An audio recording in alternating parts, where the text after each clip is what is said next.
सबसे पहले तो हम आपसे जानना चाहेंगे कि कोलेस्ट्रॉल असल में क्या है, कब ये जिस्म के लिए फायदेमंद होता है और कब नुकसान पहुंचाना शुरू करता है। जी बिस्मिल्लाहिर्रहमानिर्रहीम। Thank you so much first of all for inviting me you You're to your welcome. Transmissions.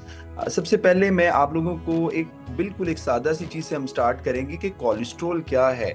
हम जितनी भी चीज़ें खाते हैं उनमें बेसिकली आप अगर इंग्रेडिएंट्स को देखें तो मेन इंग्रेडिएंट्स जो उनके होते हैं वो 2 या 3 होते हैं। हम अक्सर डिस्कस भी करते हैं, कार्बोहाइड्रेट है, प्रोटीन जी। है, फैट्स है। तो जो फैट्स हैं ये उसको लेके हम कोलेस्ट्रॉल को हमें डिस्कस करते हैं कि जो फैट के कंपोनेंट हैं वो कोलेस्ट्रॉल हैं।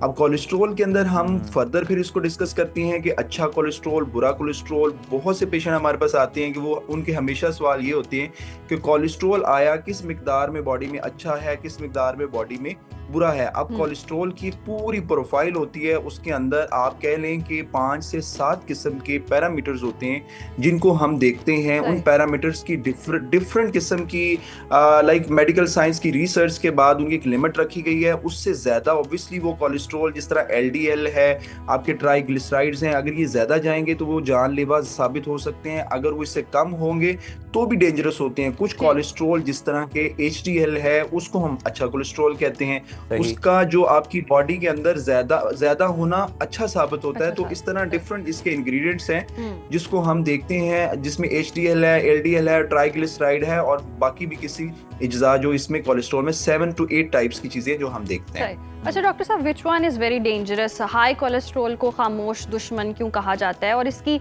जाहिरी अलामात क्या होती है? अच्छा, सबसे पहले हमारी कौम का अलमिया ये है कि हम लोग इम्बैलेंस हो चुके हैं। हमारी खुराक और हमारी डेली की जो रूटीन है उसके अंदर हम लोगों का कोई भी बैलेंस नहीं रहा है।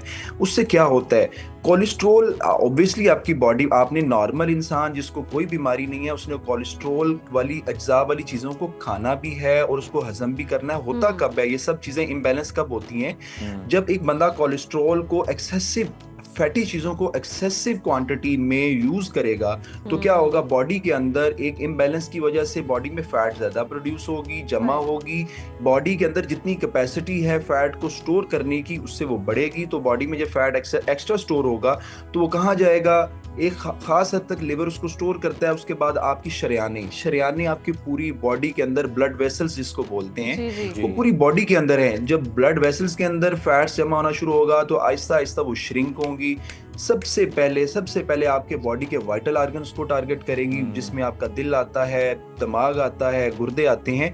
हत्ता कि मैं आपको इस चीज से भी अलार्म करता हूं कि आपकी जो फिंगर टिप्स होती हैं, अक्सर एक बीमारी है उसके अंदर भी ये उसको स्पेयर नहीं करता। सम टाइम हमारे पास पेशेंट आते हैं कि हमारी फिंगर टिप जो है वो ब्लू होना शुरू हो गई है। इसका मतलब है कि वो कोलेस्ट्रॉल इस हद तक फैल गया कि वो स्मॉल वेसल्स जिसने आपके बॉडी के बिल्कुल स्मॉल बॉडी पार्ट्स को ब्लड देना है वो भी श्रंक और तंग होना शुरू हो गई है। तो इसलिए सबको डॉक्टर साहब ये भी क्लियर कीजिएगा, कुछ ऐसे अलामात भी होती हैं जो टांगों पे ज्यादा जाहिर होती हैं, टांगे स्वेल हो जाना, शरियाने जो आप बता रहे हैं जिस तरह वेन्स होती हैं वो बहुत ज्यादा, मतलब ब्लॉटिंग भी वहाँ पे हो रही होती है, खून के क्लॉट्स बन जाते हैं, इस तरह का कुछ भी होता है? देखें, हमारे जिस्म में अल्लाह ताला ने बेसिकली 3 तरह की शरेयानें बनाई हैं, वेसल्स बनाई हैं। सबसे मेन है आर्टरीज जो कि साफ खून लेके जाती हैं, फिर वेन्स हैं जो कि गंदा खून लेके जाती हैं, फिर एक लिम्फेटिक सिस्टम होता है।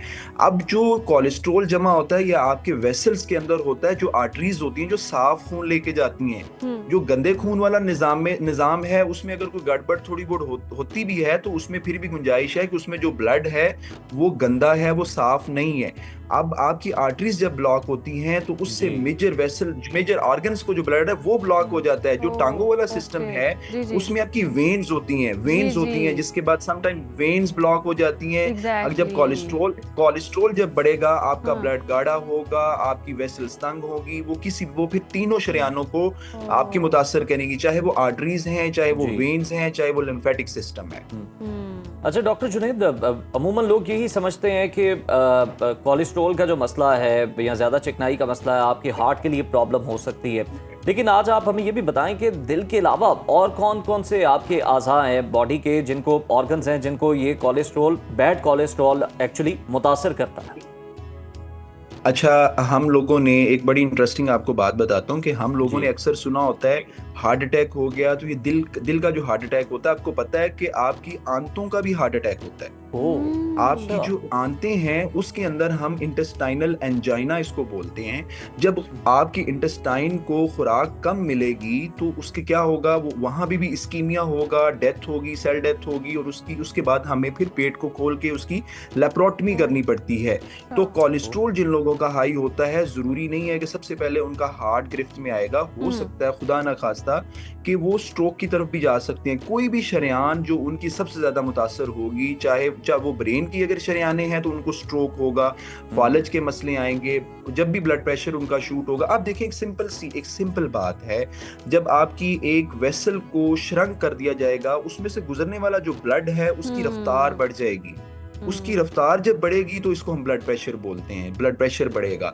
जब ब्लड प्रेशर बढ़ेगा तो शरेयान के फटने का भी खतरा होगा, शरेयान के बंद होने का भी खतरा होगा।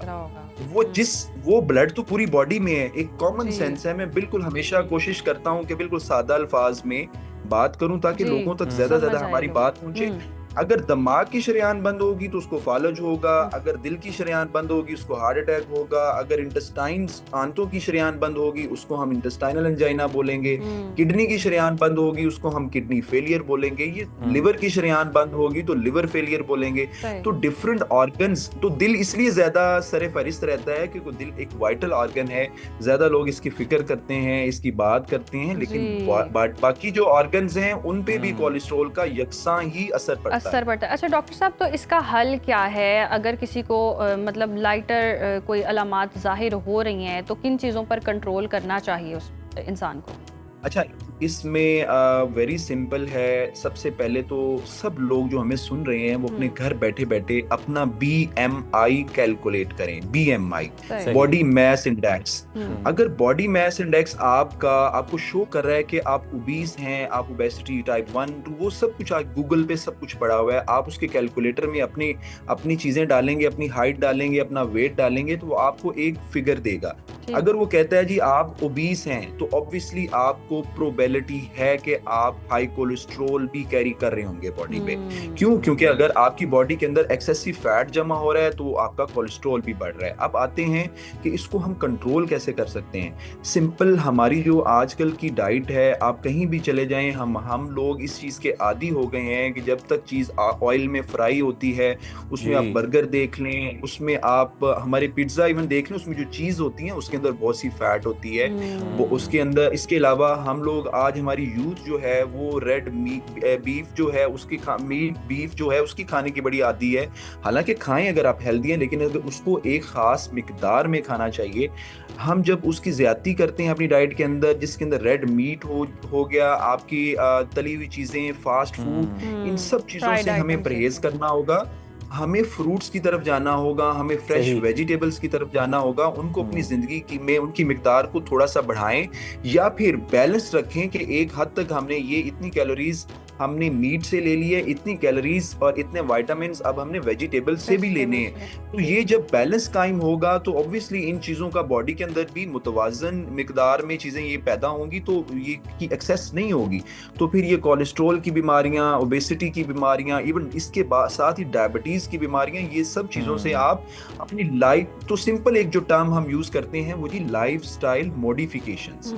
तो लाइफस्टाइल मॉडिफिकेशंस आपने करनी है। उसके अंदर आपकी डाइट आ सकती है, उसके अंदर आपकी एक्सरसाइज आ सकती है, उसके अंदर आपके खाने का टाइमिंग आ सकती है। सम टाइम आप खा हेल्दी रहे होते हैं, लेकिन जुनैद, अगर ये कोई शख्स हेल्दी है, वो ये सब कुछ कर रहा है, लेकिन उसके बावजूद कौन से ऐसे टेस्ट हैं जो आप लोग रेकमेंड करते हैं कि उम्र के इस हिस्से में करवाना जरूरी है ताकि कोई भी प्रॉब्लम है तो डायग्नोज बर वक्त हो सके? अच्छा, ये बड़ा अच्छा आपका सवाल है कि बहुत से हमारे पास ऐसे भी पेशेंट्स आते हैं जो अपनी लाइफ को बड़ा इस तरह सही सीक्वेंस में गुजार रहे होते हैं और ओबीस भी नहीं होते, लेकिन कोलेस्ट्रॉल ज्यादा होता है। फिर हम उनके अंदर उनका इनहेरिटेंस फैक्टर, जेनेटिक विरासती जो उनमें मुंतकिली की चीजें होती हैं वो देखते हैं कि क्या आया इनके अंदर ये चीज जेनेटिकली मौजूद तो नहीं है कोलेस्ट्रॉल बढ़ाने के लिए। कुछ बीमारियां ऐसी हैं जिनके अंदर कोलेस्ट्रॉल जेनेटिकली बढ़ता है, चाहे आप कुछ खाएं ना खाएं, लेकिन कोलेस्ट्रॉल जो है आपकी बॉडी के अंदर बढ़ेगा। वो एक अलग डोमेन है, एक अलग डिस्कशन है।